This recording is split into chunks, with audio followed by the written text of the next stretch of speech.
Hey, Jayme Schmidt here with Dreamscape Reality Productions. I'm at the Julien Film Festival. I just got done watching Candiland, and these are the Filmmakers.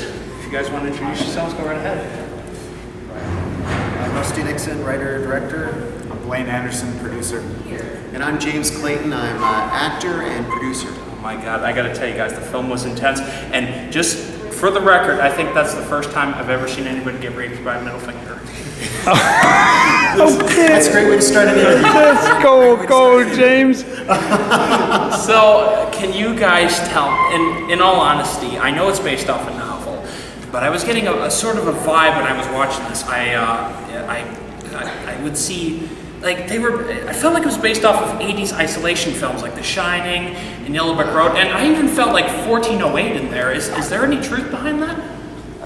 You are inspired by, like, Stanley Kubrick's a good director to be inspired by, and so I really enjoy his work. I would be honored for you to think that. So. That's totally what I get from that. Now you happen to have Gary Busey in this from Predator 2 and such other classics. How did you get him involved? He liked the script, and that goes a long way. Okay. Goes a long ways. Was he pretty easy to work with? I found him easy to work with. Okay.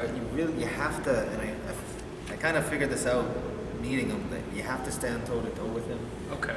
And not in an aggressive way, Sure. the way it sounds, but like he's a very big, powerful human being. Sure. And his experience is just incredible. Absolutely. So he wants to come at you with ideas Right. and passion. And if you just kind of fold, you'll get bored really quickly. You have to like stand tall and have a vision. Absolutely. And also work with him. Like once he gets a really good idea, I always find like once he said U.S. Marine, once he clicked on former Marine, all his ideas are focused on that, and he becomes more and more focused. And when he's focused, he's a brilliant actor no matter what. But that's when you really get these great ideas from him. Absolutely. I found it really easy to work with him as an actor because, I mean, there's just so much going on with him.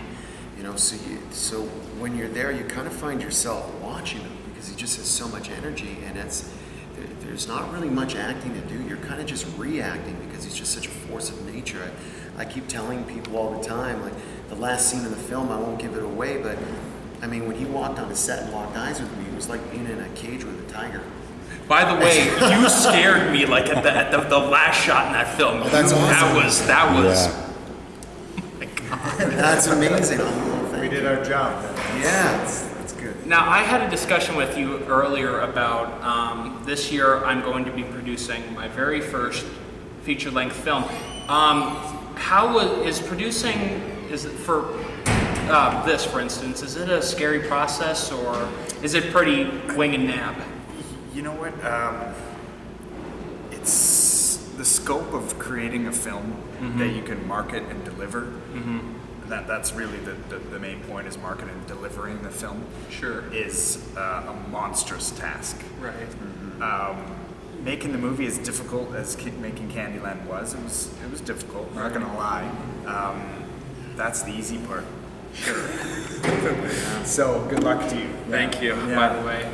I was told that this movie took quite some time to make. Is that pretty stressful?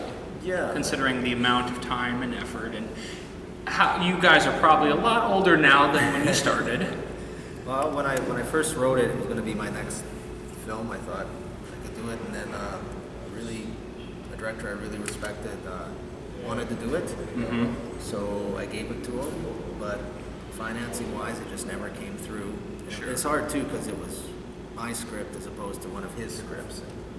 Sure. And then eventually another director, and I found every time there was a new director, they'd have their own vision for it, which involved all kinds of things. I've rewritten that script so many times.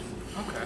I probably could have 5 or 6 more screenplays. Wow. I've had they've turned out to be mannequins at the end. There's been an alien ship one. There's been one where Tess was a stripper. there's a lot of people. Oh my God, that Wow. You know, it's so interesting because it kind of reminds me of the Unforgiven story with Clint Eastwood. I mean, Oh, that okay. script was Okay. floating around for a decade, Okay. and everyone said there's something wrong with it. There's something wrong with it. And finally, Clint Eastwood said there can't be anything wrong with it after all these rewrites. Sure. And I responded to it the first time I read it. Let's make it. So Wow. we made the original script because Oh my everyone God. was always like, "Oh, no one's going to want to watch this." You know, let's put him on an alien ship. I remember hearing that and going, "What?" And so finally, you know, when we finally made the decision to make it, Okay. we did it the way we always originally intended, and I couldn't be more happy. I mean, Sure. there was some last. I mean, the other great thing about having the 10 years is there were ideas that came throughout the year. 10 years? Yeah. Wow. Yeah. So like the idea of painting the walls came quite late. There was a few other ideas, but for the most part, like I said, it was the original. Sure. A lot of my ideas became more visual after making a film down the line that took place largely in one room. Sure. When we made before this, I thought, how do I make this largely one room more interesting? And I found earlier that when most films, like let's take Clerks for instance, made on 20,000, it all takes place in the convenience store. Look at how phenomenal that. And in all honesty, I can say that this film measures as equally as to Clerks. It really works that way. That works. I do have to say, you've gone through quite some physical changes throughout in the film. Did that really take a toll on you at the end of the day? I mean, not just physically, but mentally. 100%. I mean, the biggest thing that I learned during that whole process is how much your whole mental state and the way you think, and I mean, it's common sense that malnutrition would affect it, but I didn't really think it would affect it to the extent that it did. Right. When I was at my lowest weight, which was, I went from 185 to 131 pounds. Oh, you pushed a Christian Bale. What was so interesting about it was I thought I was as sharp as a tack. I thought I had so much clarity, more clarity than when I was eating. I thought it was this very spiritual experience. And it wasn't until 2 months after I started eating again that I wake up one morning and I went, oh my God, I'm back. Wow. And I felt the distinction. And what I learned is that, those poor people who are malnourished around the world, the people on the street and stuff, Right. they actually cannot think their way out of the problems because they simply do not have enough nutrition. Right. And it's just that. Yeah. I happen to live in a homeless shelter. There are days that I go to bed hungry, but I don't let it bother me. And most of the time, it's people like that can kind of think their ways out of tough situations, but at the end of the day, that's just life. That's how it works. Now you had your premiere at Mindframe. That was I believe Friday, right? It was Saturday, actually. That was Saturday.